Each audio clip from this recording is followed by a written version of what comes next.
우리 성도님들 한 주간 동안 평안하셨습니까?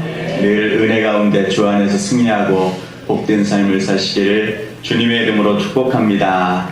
옆에 계신 분들 인사 한번 나누겠습니다. 주 안에서 사랑합니다. 축복합니다.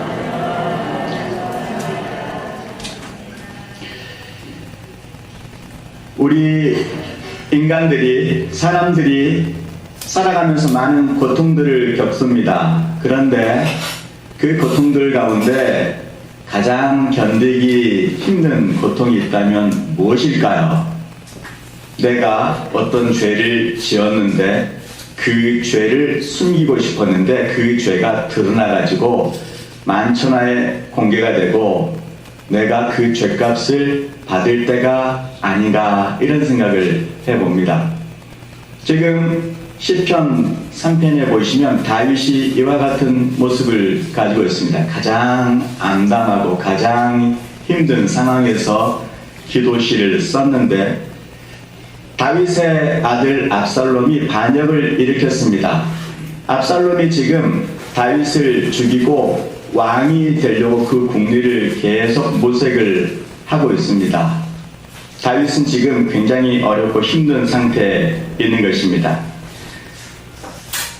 이유가 있습니다. 다윗이 충신 우리아의 아내 밧세바를 범하는 죄를 지었습니다. 다윗은 엄청난 사람들이 자신을 잡아먹을 듯이 공격을 해온다고 느꼈습니다. 그래서 1절 말씀해 보니까 여호와여 나의 대적이 어찌 그리 많은지요. 일어나 나를 치는 자가 많으니이다. 그들은 모두가 다 다윗의 신하들이었습니다. 다윗에게 충성했던 사람들이었습니다. 그런데 우리는 본문 말씀에서 보면 다윗의 놀라운 고백을 보게 됩니다. 사람들이 절망적인 소근거림을 들으면서도 다윗은 고백을 하는데 3절에 보니까 여호와여 주는 나의 방패시오 나의 영광이시오 나의 머리를 드시는 자신이다. 이 고백이 지금 우리를 깜짝 놀라게 합니다. 여기에서 주목을 해야 되는 것은 다윗의 시선입니다. 다윗의 시선이 지금 어디를 향해 있습니까? 자기를 죽이려고 하고 자기를 대적하는 그런 사람들에게 다윗의 시선이 가 있는 것이 아닙니다. 다윗의 시선은 지금 하나님께 모든 것을 맡기고 하나님에게 그 시선이 가 있습니다.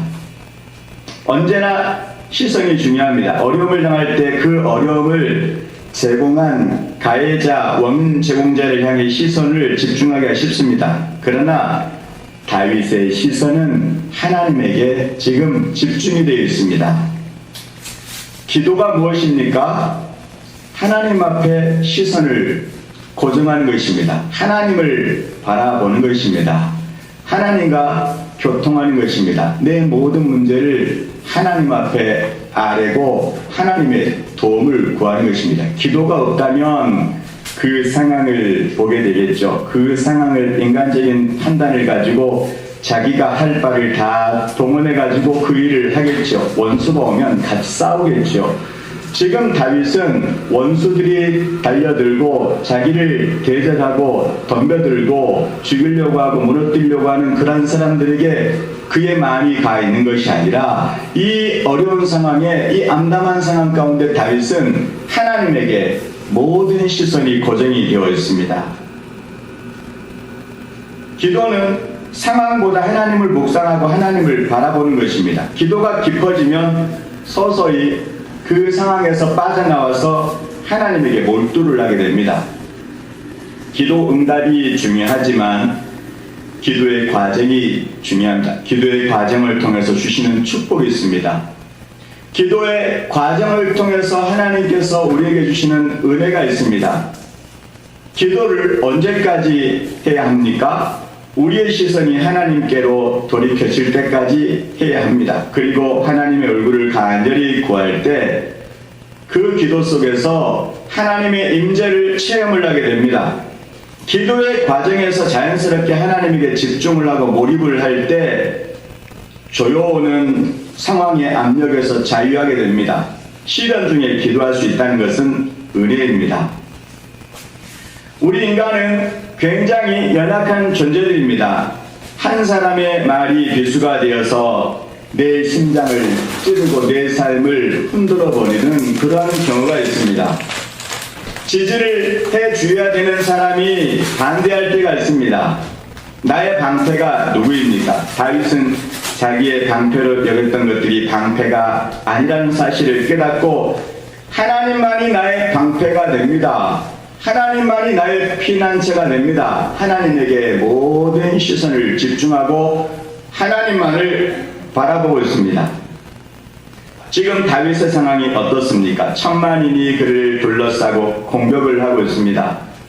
지금 잠을 제대로 잘 수 있는 상황이 아닙니다. 대개 이런 상황이라고 한다면 악몽을 꾸거나 괴로워서 밤을 지새웁니다. 그런데 다윗은 누워서 자고 깬다고 말을 합니다. 누워서 자고 깨는 것, 이것은 보통 사람들이 다 하는 일상적인 일입니다. 저녁이 되면 잠자리에 듭니다. 아침이 되면 일어납니다. 한밤중에 한두 번씩 깨기도 하지만 보통 사람들은 저녁에 다 제대로 잠자리에 들어서 아침에 일어납니다. 그런데 요즘 현대사회를 보면 잠자리에 들기는 들었습니다마는 제대로 잠을 자지 못하는 사람들이 많습니다. 불안증을 가지고 호소하는 사람들이 많습니다. 수면제를 먹어도 끝이 없습니다. 어떤 사람의 이야기를 들어보면 하루에 10분, 20분밖에 잠을 못 잔다는 것입니다. 잠이 안 온다는 것입니다. 수면제의 종류가 다양하고 스타들은 수면제를 복용하고 숙면하는 마약 성분이 있는 약을 즐기기도 합니다. 안타깝게도 누워 자고 깨는 일상을 누리지 못하는 사람들이 우리 주변에 많이 있습니다. 이 잠자는 것은 육체적인 문제만이 아닙니다. 이것은 정서적, 정신적 질환으로 불면의 밤이 계속되면 심각한 결과를 가져다 줍니다. 왜 현대인들은 수면의 질이 떨어졌을까요? 잠을 자는 것은 상황의 문제와 연결이 됩니다. 삶이 요동치고 한치 앞도 예측할 수 없는 일상의 압박감이 심한 시대를 살고 있습니다. 잠을 편안하게 잔다는 것은 생각보다 쉬운 일이 아닙니다. 다윗도 처음에는 잠 못 드는 밤을 보냈을 것입니다. 그런데 어느 순간 깊이 잠을 잘 수가 있었습니다. 그는 최악의 상황에서 평온을 누리게 되었습니다. 이 고백을 합니다. 그는 더 이상 상황에 휘둘리지 않습니다. 본문 말씀 6절에 보니까 다윗이 고백을 합니다. 천만인이 나를 애워싸 진친다 하여도 나는 두려워하지 아니하리이다. 참 멋있는 고백입니다. 천만인이 나를 진쳐서 나를 둘러싼다고 할지라도 나는 두려워하리 아니하리로다.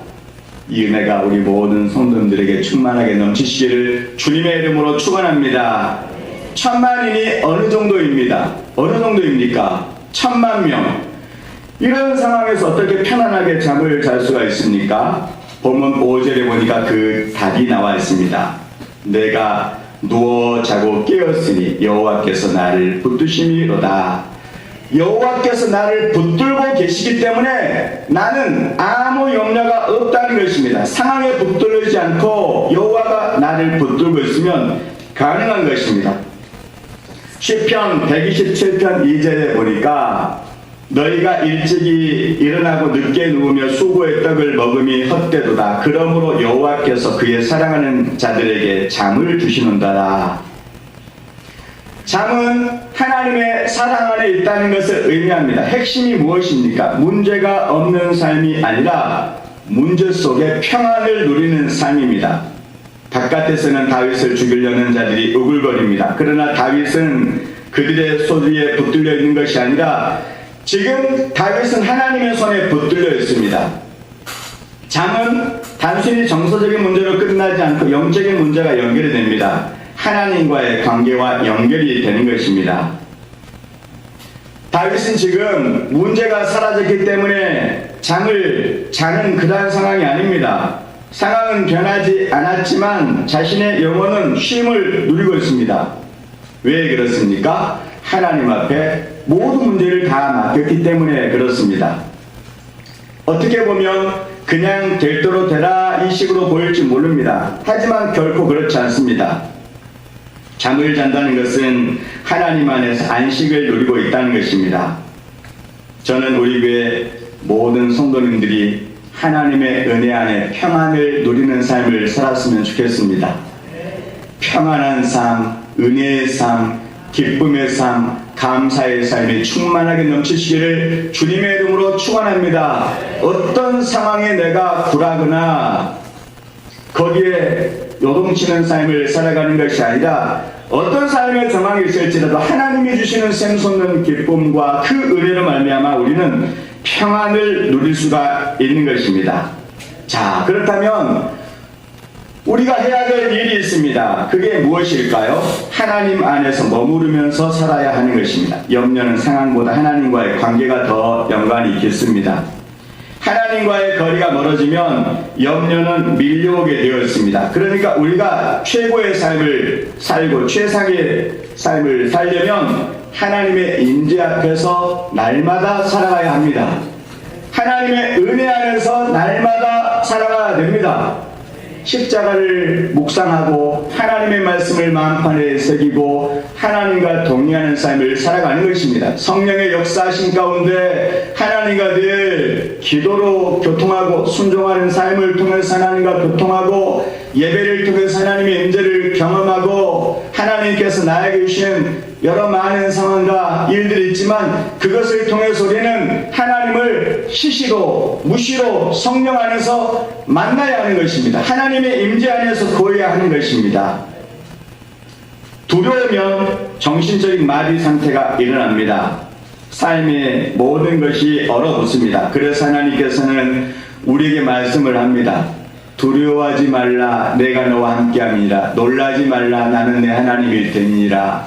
참으로 나의 의로운 오른손으로 너를 붙들리라. 하나님께서 친히 우리에게 하시는 말씀입니다. 두려워하지 말라는 것은 하나님을 전적으로 바라보고 하나님만 절제적으로 신뢰하라는 것입니다.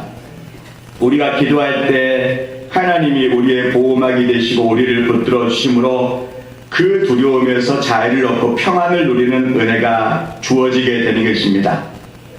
우리가 살아가는 세상은 불확실합니다. 지금 벌어진 문제가 또 어떻게 겹쳐지고 더 크게 번져질 알 수가 없습니다. 그러나 단 하나, 변하지 않는 하나님을 신뢰할 때 우리의 삶을 하나님께서 책임을 져 주실 줄로 믿습니다. 하나님께서 저와 여러분들의 삶을 책임을 져 주십니다. 미래를 잘 준비하고 대응한다고 두려움이 사라지는 게 아닙니다. 하나님을 전적으로 신뢰할 때 평화를 얻고 자유를 누리게 될 줄로 믿습니다. 누가복음 15장에 있는 말씀을 보시면 모든 세리와 죄인들이 예수님이 전하는 말씀을 듣기 위해서 예수님 주변에 몰렸습니다. 그런데 그 옆에 있던 바리새인들과 서기관들이 예수님을 정죄합니다. 어떻게 예수님이 저 세리와 창녀들과 같은 저런 사람들과 함께 대화를 나눌 수가 있겠느냐, 말씀을 전할 수가 있겠느냐, 어떻게 같이 음식을 잡수실 수가 있겠느냐 하면서 수근수근 거리기 시작을 합니다. 이때 예수님께서 목자와 양의 비유를 그들에게 말씀을 합니다.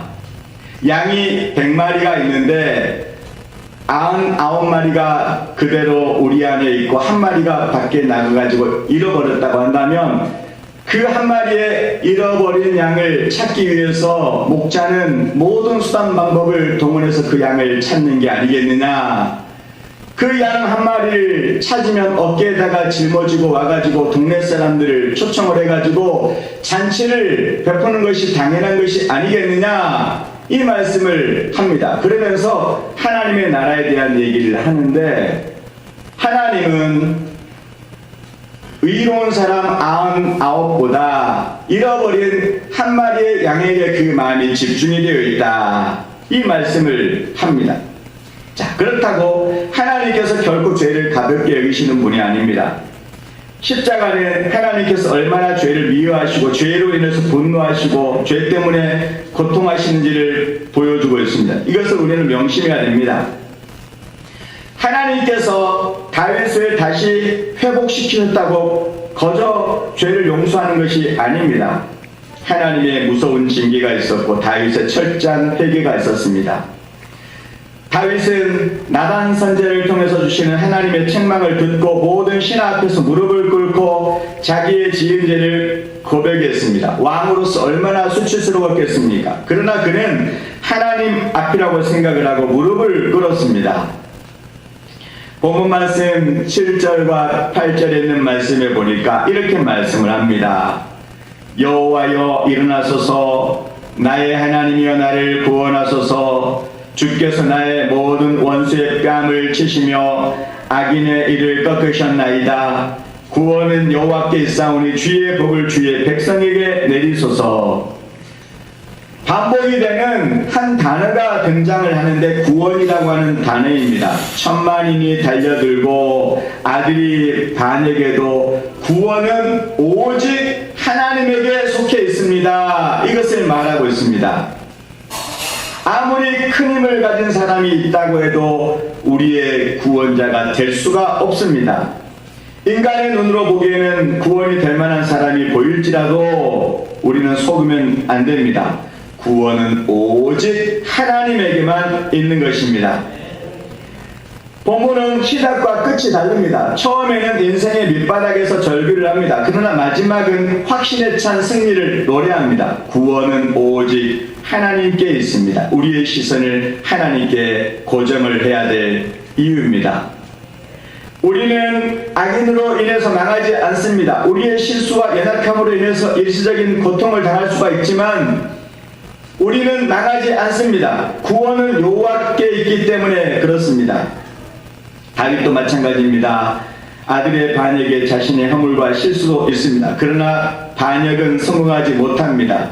하나님의 손이 다윗을 붙들어 주셨기 때문에 그렇습니다. 하나님의 손이 저와 여러분들을 붙들어 주면 우리는 실패하지 않습니다. 우리는 기필코 승리합니다. 하나님이 도와주시면, 하나님께서 함께 하시고 은혜를 베풀어 주시면 하나님께서 감추어둔 그 비밀도 보여주시고 세상이 알 수 없는 축복을 우리에게 막 부어주시는 것입니다. 우리 인생 가운데 대적이 나타나고 원수가 나타나면 그와 싸워서 이기려고 하지 마십시오. 이것을 하나님 앞에 맡겨야 합니다. 우리가 할 일은 무엇입니까? 원수와 싸우지 말고 원수를 사랑해야 합니다. 로마서 12장 20절에 보니까 내 원수가 줄이거든 먹이고 목마르거든 마시게 하라. 그리함으로 내가 숯불을 그 머리에 쌓아 놓으리라. 이렇게 말씀합니다. 우리의 힘과 방식으로 문제를 풀려고 하지 말고 모든 것을 하나님 앞에 다 맡기라는 것입니다. 우리의 문제가 있습니까? 나의 심각한 고민이 있습니까? 무언가 해결을 해야 될 그러한 숙제가 있습니까? 하나님 앞에 모든 것을 다 맡기시기를 주님의 이름으로 축원합니다. 인간에게는 죽음이라고 하는 유한성이 있습니다. 성경을 통해서 우리는 인간이라는 존재의 실존을 보게 됩니다. 우리는 무엇을 붙들어야 합니까? 하나님만이 우리의 유일한 구원자가 되신다는 것입니다. 구원은 우리의 노력과 열심으로 이루어지는 것이 아닙니다. 우리의 선행이나 종교적 희생이 아무리 탁월해도 소용이 없습니다. 하나님은 인간이 스스로 구원을 얻고자 하는 모든 행위와 시도를 다 무너뜨립니다. 구원은 여호와께 속해 있는 것이기 때문에 그렇습니다. 그렇기 때문에 그분의 손을 의지하고 그분을 바라보고 소망하고 살아가는 자가 복이 있는 것입니다. 날마다 주님만을 소망하고 주님만을 바라보고 주님과 동행하는 신실한 믿음의 성도들이 다 되시기를 주님의 이름으로 축원합니다. 많은 성도들이 예수님을 믿으면서도 자신에 대한 좌절감, 죄책감, 열등감이 깃습니다. 자신을 너무 잘 알기 때문에 그렇습니다. 나이가 들수록 더욱 그렇습니다. 이런 믿음을 가진 자는 하나님께서 도저히 그 삶을 일으킬 수가 없습니다. 하나님께서 사랑받은 조건을 따지셔서 우리를 사랑한다면 누구도 우리는 사랑을 하나님으로부터 받을 수가 없습니다. 하나님께서 우리를 사랑하시는 것은 우리를 무조건 사랑하시고 결단을 하셨기 때문에 그렇습니다. 십자가가 바로 그 증거입니다. 다윗은 고통의 문제를 시로, 기도로, 노래로 표현을 했습니다. 그는 하나같이 인생이 가장 어려운 시기에 그 노래를 불렀습니다. 지금까지 우리는 세상을 살아오면서 크고 작은 문제들이 우리를 둘러싸고 힘들게 하지 않았습니까? 가만히 과거를 되돌아보면 이런 문제 저런 문제 이런 고비 저런 고비 많은 시간들 많은 상황을 우리가 겪으면서 살아왔습니다. 그럼에도 불구하고 하나님께서 오늘 저와 여러분들을 이곳까지 붙들어 주시고 주의 손이 우리를 붙으셨기 때문에 오늘 우리는 주님 전에 이렇게 나와서 예배를 드리고 있는 것 아니겠습니까? 그 하나님 앞에 감사를 합시다. 하나님은 하나님의 백성을 결코 망하게 하지 않으시고 마침내 우리의 손을 들어주실 줄로 믿습니다.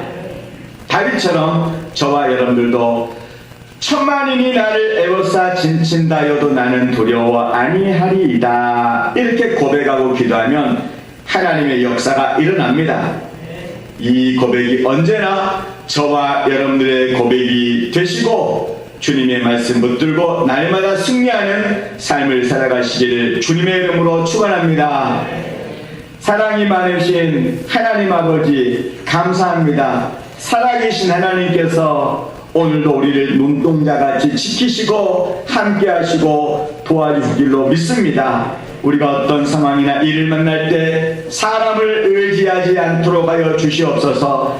전능하신 하나님만 바라보고 하나님 앞에 모든 시선을 고정하고 하나님 앞에 기도하고 말씀 가운데 하나님과 동행하는 신실한 믿음의 성도들이 다 되어서 우리의 삶 가운데 감사와 찬양이 터져나올 수 있도록 날마다 은혜를 베풀어 주시옵소서. 사랑이 많으신 우리 주 예수님 이름으로 기도하옵나이다. 아멘.